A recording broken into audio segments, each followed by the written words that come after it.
welcome to my channel. This is Lock Chuck. What I'm working on today is this Abloy Classic disc detainer. I'm assuming it was some kind of vending machine or some kind of other, because it doesn't look like a regular mortise cylinder. It only has one screw hole and it turns just 180 degrees. This actuator does. So I'm assuming it was pulling some type of latch or something. So I'll try to get this picked. I've not been very successful at getting this one. It is a bit temperamental.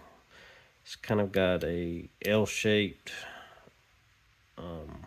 sidebar and it's not rounded. So if it's not evenly pressured, like if you put a lot of torque on one end, it doesn't like it. It wants to be evenly pressured. So anyway, I'll try to work around that and try to get it open. Also, if I stick my tensioner all the way in, I go past all the discs. So I actually have to go in and then find the last disc and make sure I'm on that disc, because there's a big slot at the back that will allow it to pass. So first things first, I'm going to try to make sure I'm on just the last disc. I'm hoping and trying to make sure I'm on that now. Okay. Feels like it, but we shall see. Alright, so I'm going to go in. So I don't pre-turn. I can't pre-turn everything because there's a fixed disc. So I'm just going to try to feel for any kind of freeing up. There's a little bind right there, so I'm going to leave it. Okay. Back up, find my discs.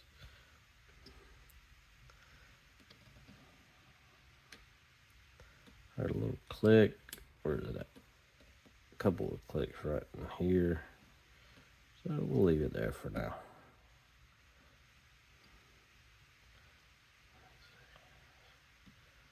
This one don't want to come out of 5, and it's just rubbing all the way. So I'm going to go back to 5. Okay.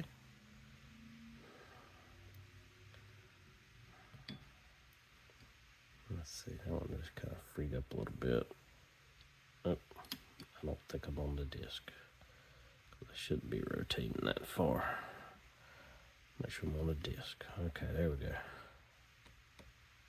Gritty, gritty, gritty, gritty, gritty, gritty, gritty. Oh.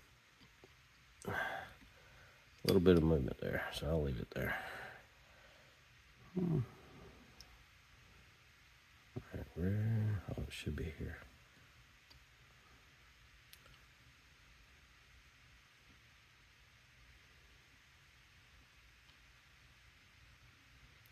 Alright, nothing there. Just gonna push it back to 0.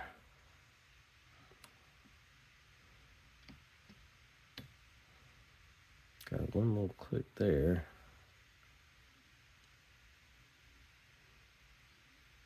But I feel like one wide open gate. I know that's not right. Anyway.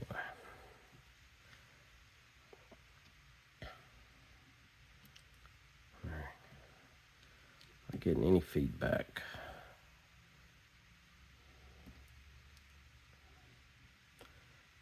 Not getting any feedback for some reason. There we go. Now I'm getting. I tell you, this sidebar gets jammed and it just robs you of feedback. All right.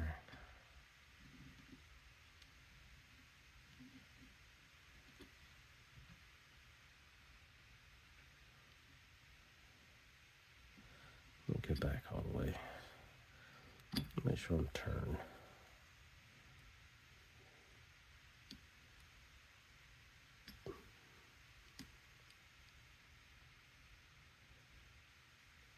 doing. I'm just trying to make sure I'm, there we go, I heard something click. Pretty sure the first gate and the last gate are zeros.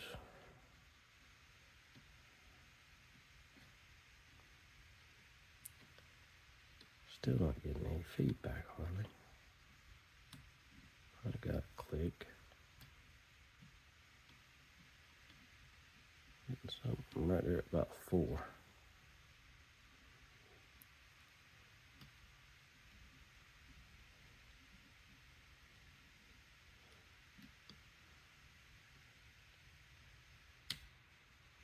That was a different click somewhere. That freed up right there. I like that feeling. Oop, that clicked and freed up. So that's a good sign. Let's see if I can get the other ones to do that. That one feels pretty free, but it free. Let's see. I think I'm off the disc. There we go. It's free all over, so I'm gonna leave it alone for a second. Still. Oop.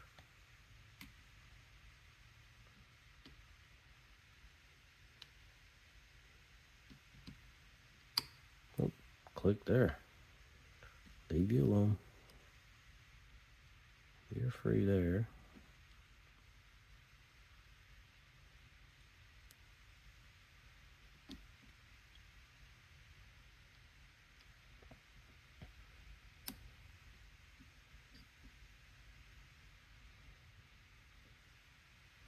Sometimes I've realized if I just rock it every once in a while just to get that sidebar, because like I said, this is it's not a round sidebar like some of the other Abloys I've done.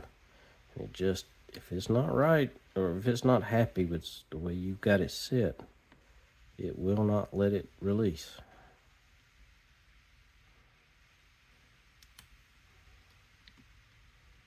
Thought you were down here. Did you go there? And I think the spacers may be either compressed or something, because finally, there we go. I got you on camera, finally. All right. So this one gut's a little unusual. So I'm gonna get my pick out and then I'll probably fast forward, but I'm gonna show you this crazy L-shaped and odd-shaped spring-loaded sidebar. If I can get my pick out, give me my pick. There we go. All right.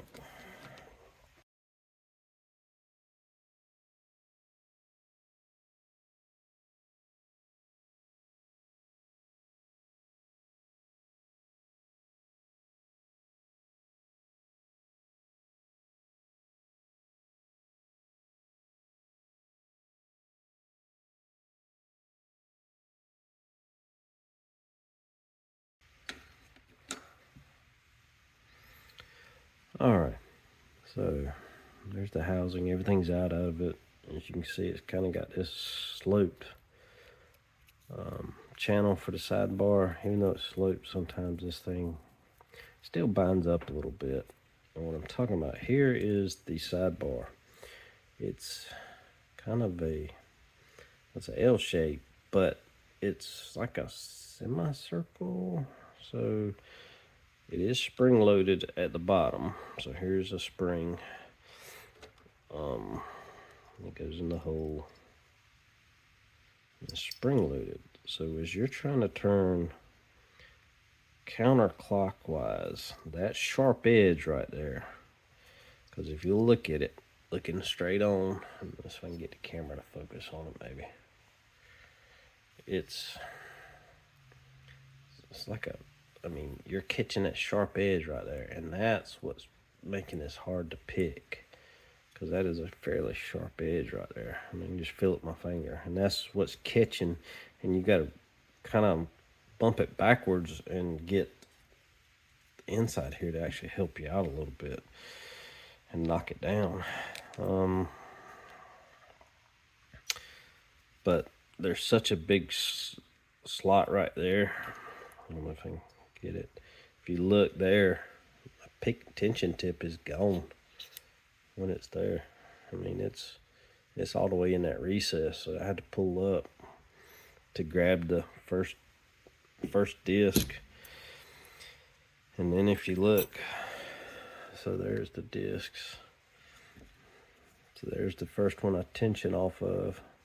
But right there, and there's no spacer between these two, so it goes from this disc straight on the disc. But you can see right here, it's a fixed disc. It will not allow it to turn.